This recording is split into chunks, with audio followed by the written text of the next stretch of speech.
नमस्कार दोस्तों, आज का जो हम टॉपिक डिस्कस करने जा रहे हैं वो है आपका एंडरसन ब्रिज। बेसिकली कि ये टाइप ऑफ एसी ब्रिज, ये हम जो एसी ब्रिज डिस्कस कर रहे हैं इसमें 8 एसी ब्रिज हमें डिस्कस करना, जिसमें 4th नंबर का जो ब्रिज है वो है Anderson bridge. Basically it is also use for the measurement of self inductance. इसका यूज हम सेल्फ इंडक्टेंस मेजरमेंट के लिए करते हैं। अब देखिए, इसमें जो सेल्फ इंडक्टेंस हम मेजर करते हैं किसी भी नॉन इंडक्टर का, कॉयल का, तो जो क्या करते हैं, कंपेयर करते हैं स्टैंडर्ड कैपेसिटर के साथ। जो कि स्टैंडर्ड कैपेसिटर होता है उसका वैल्यू फिक्स्ड होता है। अब देखिए, इसका जो रेंज है एंडरसन ब्रिज का, ये वाइड रेंज मेजरमेंट के लिए हम यूज करते हैं। इसका रेंज होगा micro henry to several henry. अब देखिए, this bridge is advance form of Maxwell inductance capacitance में। ये क्या है आपका modification of Maxwell inductance capacitance bridge का मॉडिफाइड फॉर्म है, जिसको हम बोलते हैं एंडरसन ब्रिज। अब देखिए, यहाँ पे ये जो एंडरसन ब्रिज है वो एक्यूरेट मेजरमेंट ऑफ इंडक्टेंस, ये किसी भी सर्किट के सेल्फ इंडक्टेंस का एक्यूरेट मेजरमेंट करता है। यानी बोले तो ये आपको एकदम एक्यूरेट वैल्यू मेजर करके आपको देगा। अब देखिए, जो ये सर्किट डायग्राम है आपका एंडरसन ब्रिज का, एंडरसन ब्रिज बेसिकली क्या सर्किट डायग्राम है। इसमें आप देख रहे हैं, इसमें टर्मिनल में नाम दे देता हूं ए, B, C and D.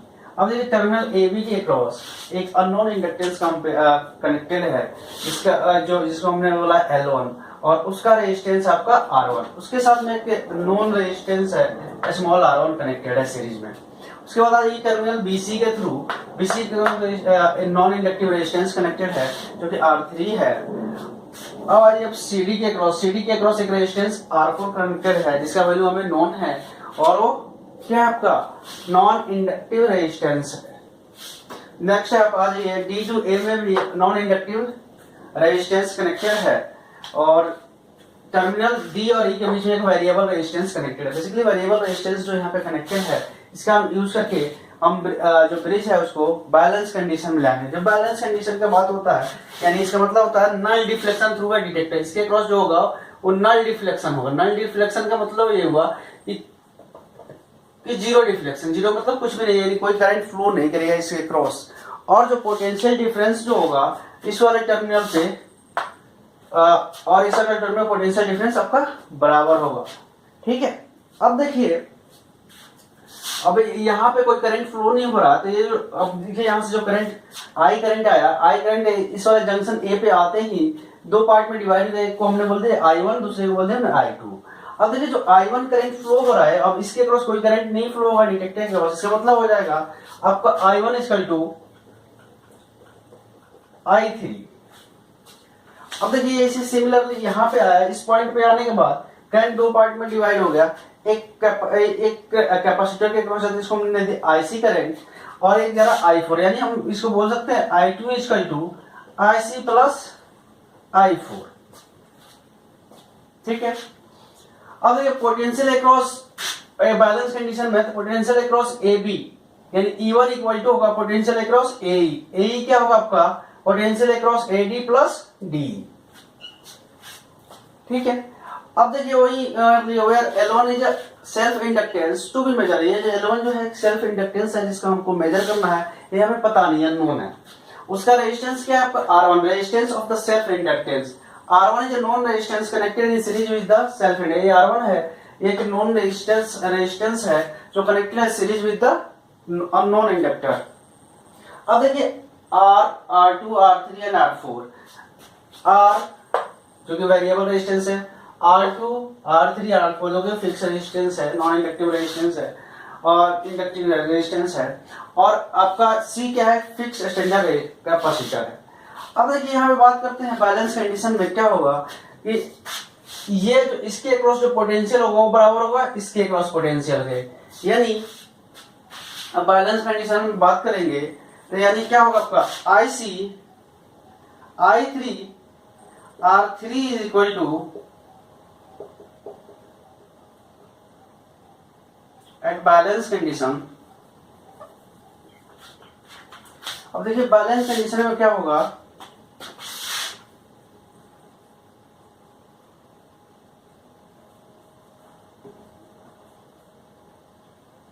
I3 R3 is equal to potential difference across the capacitor यानी IC upon ओमेगा C।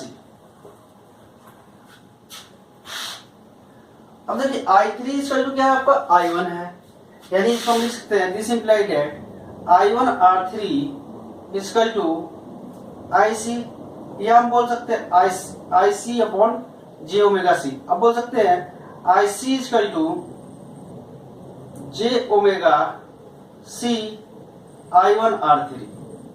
इसको हमने ले लिया equation number first.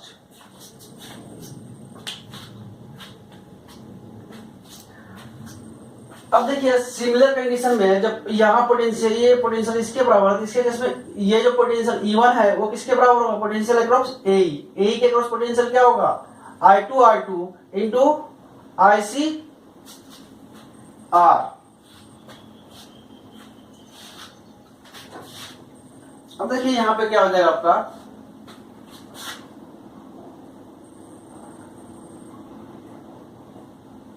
I1 R1 plus small r1 plus I1 J omega L1 equal to आपका हो जाएगा I2 R2 plus ICR। यहां तक क्लियर है। अब देखिए ICR हो गया,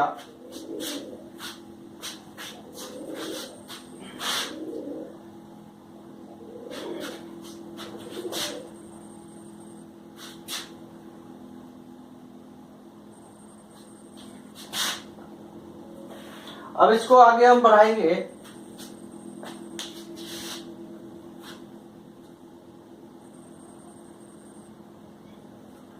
अब देखिए IC का वैल्यू हमारे पास क्या है, IC का वैल्यू इक्वेशन फर्स्ट है, हम पुट कर देंगे इसमें।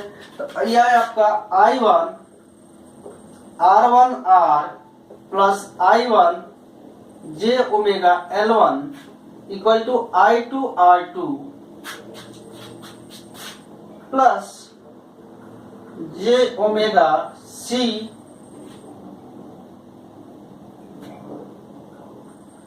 I1 R3R।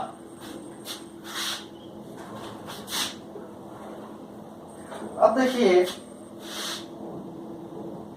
I1 वाले पे एक साइड ले जाएंगे, यानी I1 R1 R plus I1 J omega L1 plus I1 J omega C R3 R equal to I2 R2। अब यहां से क्या निकाल सकते हैं, वैल्यू ऑफ I2 निकाल सकते हैं, वैल्यू ऑफ I2। अब वैल्यू ऑफ I2 जो हमारा आएगा ये आ जाएगा आपका I2 इक्वल टू, अब ये टोटल में से क्या I1 कॉमन हो जाएगा I1। अब देखिए R2 इधर डिवाइड में आ गया I1 R2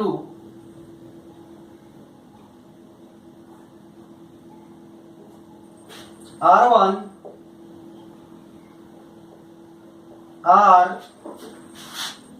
अब देखिए इधर शिफ्ट करा देते हैं, ये आपका आएगा minus I1 R plus J omega L1 minus J omega C R3 R।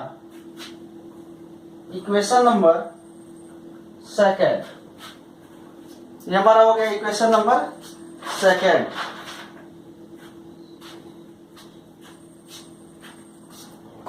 अब देखिए इसको मैं रफ कर दूं, स्पेस की कमी है।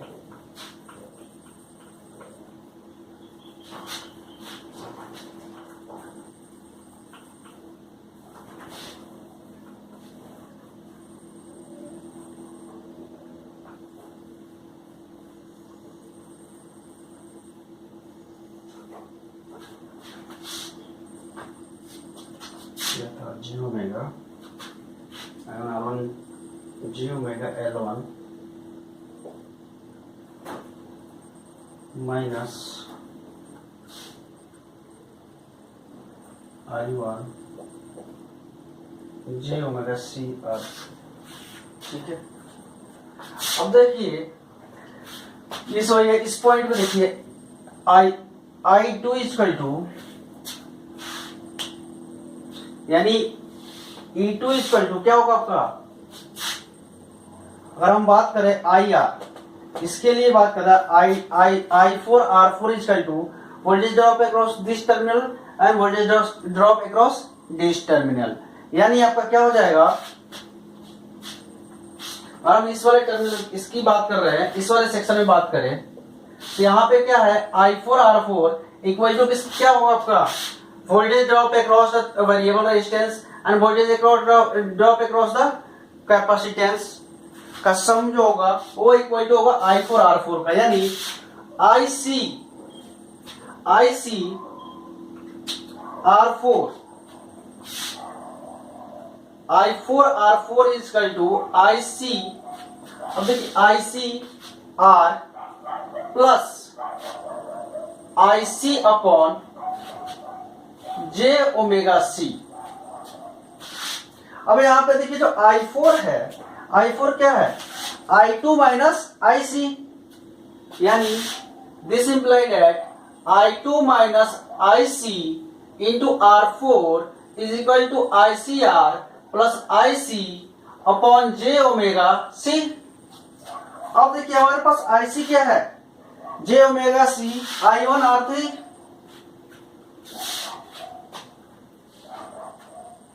अब देखिए this implied at I2 R4 minus IC R4 is equal to IC R plus IC upon J omega C। अब देखिए यहां से क्या करेंगे हम, इक्वेशन नंबर फर्स्ट से IC की वैल्यू इस वाले इक्वेशन में पुट कर दीजिए। अब देखिए this implied at I2 R4 minus J omega C I1 R3 R4 is equal to J omega C I1 J omega C I1 R3 R plus J omega C I1 R3 upon J omega C। यहां जो J omega C से J omega C cancel out हो जाएगा आपका। अब देखिए यहाँ पे I2 R4 equal to J omega C I1 R3 R plus I1 R3 minus minus plus J omega C I1 R3 R4। अब देखिए यहां से हमें क्या वैल्यू निकालेंगे, ये तीनों में से आपका कॉमन हो जाएगा I1। अब देखिए यहां से I2 का वैल्यू जो होगा हमारे पास I2 इक्वल टू I1 अपने common I1 upon R4 J omega C R3 R R3 plus J omega C R3 R4। अब इसको हम लेंगे इक्वेशन नंबर थर्ड। अब देखिए equation number second and equation third, left hand side में आपका I2 equal to this और I2 equal to this, यानी लेफ्ट हैंड साइड LHS बराबर तो राइट RHS भी क्या होगा बराबर हो जाएगा। अब देखिए कंपेयर कर देंगे इसमें I2 इक्वेशन थर्ड और सेकेंड को।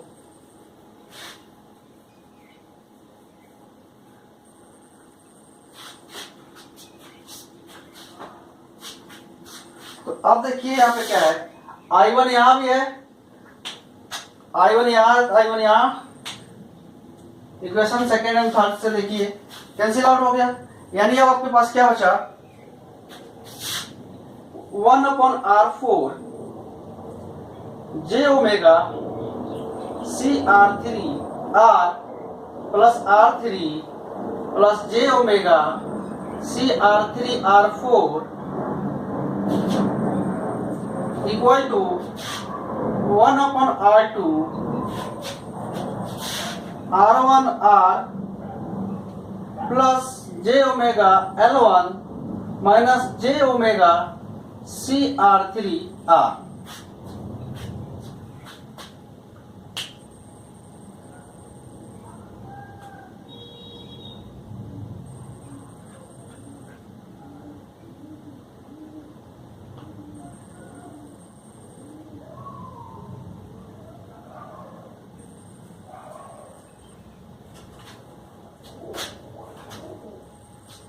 अब देखिए इसको हम इक्वेशन कैसे लिख सकते हैं। इसको इस साइड ले तो R2/R4 j omega CR3/4 plus R3 plus j omega CR3/4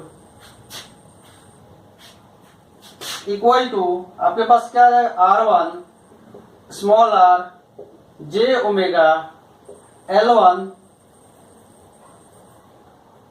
minus j omega CR3R। ठीक है। अब देखिए इस इक्वेशन में ध्यान देखिए, इसमें equation consist of real and imaginary part. ये आपका क्या है रियल पार्ट, इधर भी रियल पार्ट क्या आपका ये, और इमेजिनरी पार्ट ये आपका।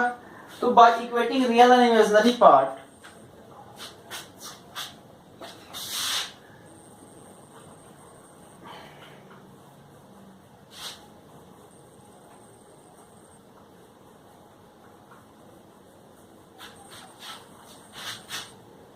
Equating real and imaginary part. अब देखिए रियल पार्ट को इक्वेट करते हैं पहले।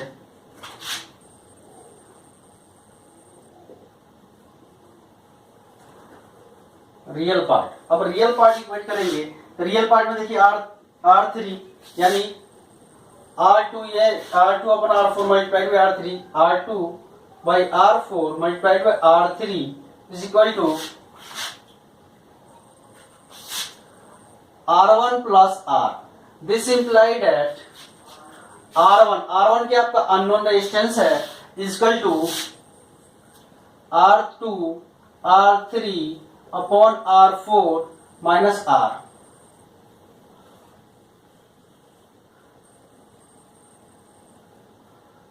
ठीक है, तो ये आपका वैल्यू आ गया अननोन रेजिस्टेंस R1 का।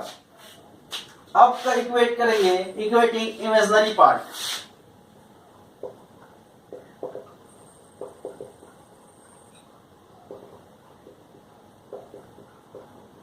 अब इमेजिनरी पार्ट इक्वेट करिए, यहाँ पे इमेजिनरी पार्ट आपका है R2/R4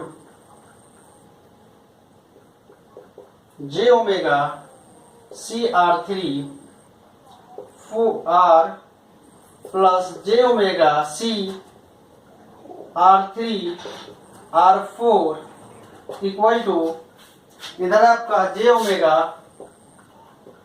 L1 minus j omega CR3R। अब देखिए j ओमेगा से j omega cancel out,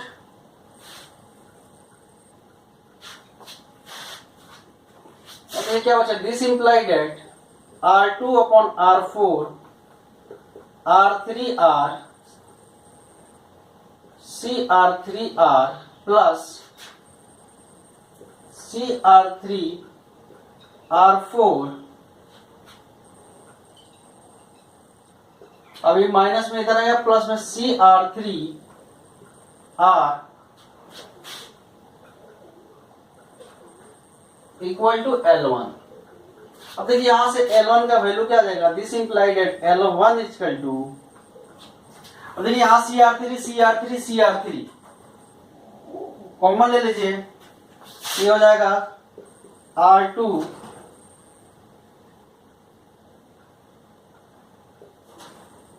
R4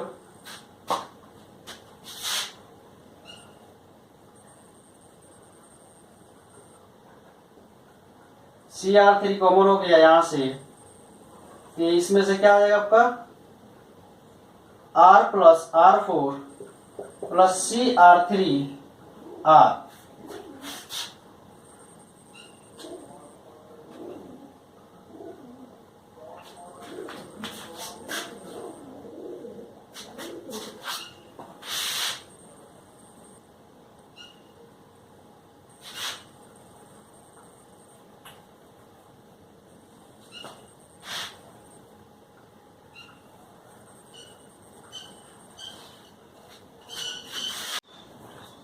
अब देखिए यहां से आप कॉमन लेते हैं, this implied that L1 is equal to, अब टोटल में से कॉमन ले लीजिए आप CR3 अपॉन R4। तो ये क्या हो जाएगा, अंदर चला ब्रैकेट के, तो R2R प्लस R2R4। अब यहाँ से CR3 और R4 अपॉन में R4 कॉमन आया तो ऊपर R4 से मल्टीप्लाई हो जाएगा, यानी R4। ठीक है, this implied that L1 is equal to CR3 R4। अब देखिए इन दोनों में से हम स्मॉल r कॉमन लेंगे, R2 plus R4 plus R2 R4। यहां से हमारा L1 का वैल्यू आ गया। L1 का वैल्यू हमारे पास क्या आ गया, CR3 R4, और R1 का वैल्यू हमने क्या निकाला था, R1 is equal to R2 R3 upon R4 minus R1, R2 R3 और R4 माइनस R1। तो ये जो दो इक्वेशन है इसका दोनों अननोन इंडक्टेंस का हमने वैल्यू फाइंड आउट। चलिए दोस्तों बात करते हैं फेजर डायग्राम का। तो जो फेजर डायग्राम है बेसिकली रिप्रेजेंट करता है relationship between voltage and current to each component of that circuit. यानी किसी भी सर्किट के क्रॉस में वोल्टेज और करंट को का रिलेशन जो किसी हर एक कंपोनेंट, किसी सर्किट में हर एक कंपोनेंट के क्रॉस वोल्टेज और करंट का रिलेशन को इंडिकेट करने के लिए ड्रॉ किया जाता है फेजर डायग्राम। फेजर डायग्राम से हमें पता चलता है कि वोल्टेज और फेज करंट का क्या रिलेशन है इस कंपोनेंट में। अब ये फेजर डायग्राम ड्रॉ करने के लिए बेसिकली तीन कंसेप्ट आपको बहुत जरूरी है पता होना चाहिए। जैसे वोल्टेज और करंट का जो रिलेशन होता है रेजिस्टर में क्या होता है, वोल्टेज और करंट का रिलेशन इंडक्टर के क्रॉस फ्लो होगा तब क्या होगा, और कैपेसिटर के क्रॉस होगा तो उसका रिलेशन क्या होगा, फेज डिफरेंस क्या होगा। तो जब भी अगर वोल्टेज और करंट का सेम होता है, सेम फेज में होता है, कब, रजिस्टर के क्रॉस में, रजिस्टर होगा तो सेम फेज में होगा। ठीक है, वोल्टेज लीड करेगा 90 डिग्री, वोल्टेज हमारा जो होगा वो लीड करेगा किससे, 90 डिग्री, कब, इंडक्टर के केस में, जब कंपोनेंट आपका इंडक्टर होगा। करंट वोल्टेज लैग करेगा 90 डिग्री किसके केस में, कैपेसिटर के केस में। ठीक है, तो आइए देखते हैं अब ड्रॉ करते हैं फेजर डायग्राम एंडरसन ब्रिज का। तो एंडरसन ब्रिज का फेजर डायग्राम ड्रॉ करने के लिए सबसे पहले हम क्या करेंगे, एक रेफरेंस करंट लेंगे। और रेफरेंस करंट हमने यहां ले लिया I1, हमने I1 जो है वो रेफरेंस करंट के लिए ड्रॉ कर लिया, ये आपका I1 हो गया।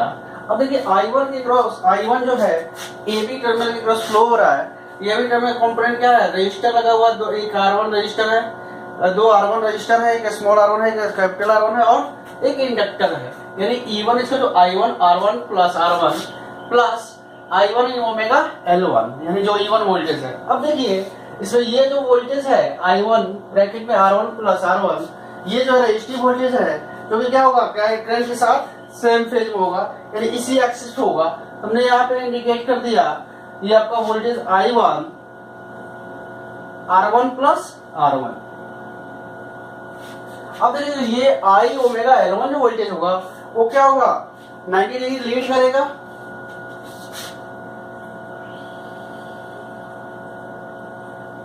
ये हो जाएगा आपका I1 ओमेगा L1। अब इसका रिजल्टेंट ड्रॉ करेंगे तो जो रिजल्टेंट होगा रिप्रेजेंट करेगा इसको E1 का रिजल्टेंट फेजर जो होगा पैरेललोग्राम का कंसेप्ट यूज करके, ये हमारा आ गया E1। अब देखिए I1, अब देखिए ब्रिज बैलेंस है, इस कंडीशन में क्या there is no current flowing through the detector, it means that I1 is equal to I2 I3, I1 is equal to I3। अब देखिए I1 is equal to I3 है, तो I3 जो flow है B to C, यानी it means that the voltage drop between B to C यानी through R3 is also in same phase with I1, क्योंकि B और C के बीच में जो वोल्टेज ड्रॉप हो रहा है वो क्या है, रेजिस्टिव कंपोनेंट में हो रहा है, यानी इस सेम फेज में होगा, यानी ये हो जाएगा आपका E3 equal to I3 R3। अब ये बैलेंस कंडीशन में क्या है कि voltage drop through BC is equal to EC। EC क्या है, कैपेसिटिव, यानी ये हो जाएगा आपको IC अपॉन ओमेगा C। अब देखिए जब कैपेसिटिव वोल्टेज ड्रॉप है EC के क्रॉस, उसके थ्रू करंट क्या IC है, तो करंट क्या होगा 90 डिग्री लीड कर जाएगा, 90 डिग्री लीड करेगा, तो ये आ गया आपका IC। अब देखिए IC के क्रॉस एक और कंपोनेंट लगा हुआ है, वो क्या स्मॉल r और रेजिस्टेंस है, तो जो ड्रॉप होगा ये ICR, ये किस एक्सिस होगा IC एक्सिस में, बिकॉज रेजिस्टिव वोल्टेज करंट के साथ सेम फेज में होता है, तो ये हमने ले लिया ICR। अब जो ICR है, अब देखिए voltage drop through CD terminal is equal to voltage drop D terminal plus EC terminal, यानी I4R4 is equal to ICR इन plus IC upon omega C, यानी इन दोनों का जो रिजल्टेंट होगा, इन दोनों का जो रिजल्टेंट फेजर होगा वो रिप्रेजेंट करेगा आपका वोल्टेज E4 को। इसका रिजल्टेंट ड्रॉ करते हैं।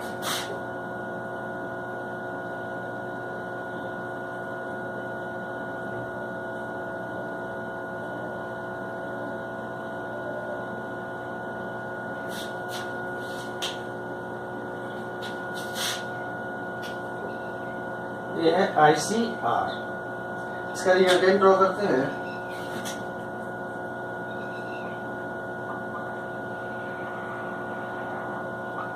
ये हो गया आपका, रिप्रेजेंट कर रहा है E4 that is equal to I4R4, that is equal to I4R4। अब देखिए I4R4 यानी I4R4 यानी I करंट क्या होगा, सेम लाइन पे होगा, बिकॉज करंट एंड वोल्टेज का रिलेशन रेजिस्टेंस के क्रॉस क्या होता है, सेम फेज में होता है, यानी यहाँ पे हमने ले लिया हमारा I4। अब देखिए जो करंट I2 जा रहा है वो डिवाइडेड हो रहा है दो पार्ट में, यानी I2 equal to IC plus I4, यानी IC हमारा यहाँ पे है, I4 यहाँ पे, अगर इन दोनों का हम फेजर ड्रॉ करें वो रिप्रेजेंट करेगा क्या I2 को।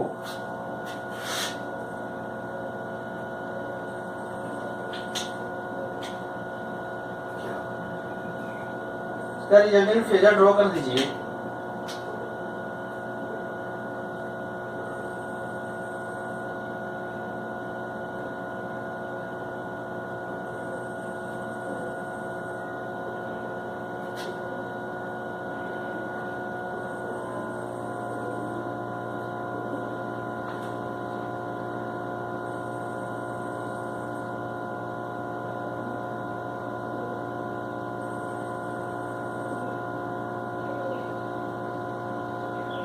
ठीक है, ये जो रिजल्टेंट होगा वो रिप्रेजेंट कर रहा है आपका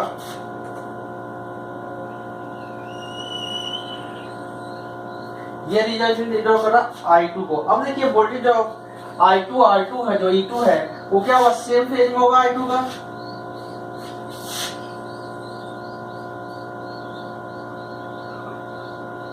यानी जो E2 होगा वो होगा I2 R2।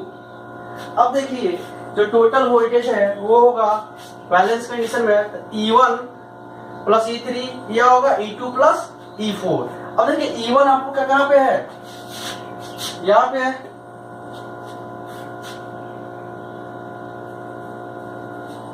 अगर हम E1 और E3 का रिजल्टेंट फेजर ड्रॉ करें या हम रिजल्टेंट फेजर ड्रॉ करें E2 और E4 का, तो रिप्रेजेंट करेगा क्या ई वोल्टेज का, इसी का भी आप ड्रॉ कर लीजिए।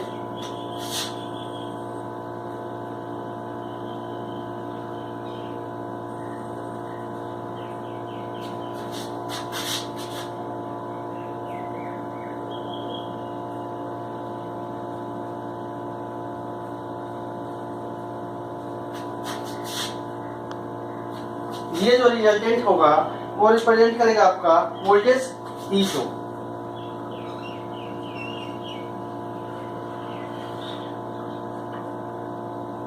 स्ट्रेट लाइन ड्रॉ करिए स्केल से, अगर स्केल से करेंगे यहाँ तो पॉसिबल नहीं है। तो ये जो डायग्राम ड्रॉ कर रहा है, ये जो कंप्लीट डायग्राम है, ये रिप्रेजेंट कर रहा है phasor diagram of Anderson bridge.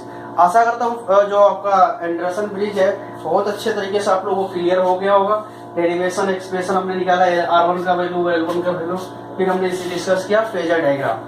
तो बेसिकली क्या है, इसका ये जो इंडक्टेंस को मेजर करने के लिए यूज करते हैं, इसका जो रेंज होता है ये micro henry to several henry होता है। Wide range of inductance measurement करने के लिए इस ब्रिज का यूज किया जाता है। तो मैं आशा करता हूँ ये टॉपिक बहुत अच्छे तरीके से आपको क्लियर हो गया होगा। वीडियो अच्छा लगे तो लाइक कीजिए, सब्सक्राइब कीजिए और शेयर कीजिए। आज के लिए इतना ही, धन्यवाद।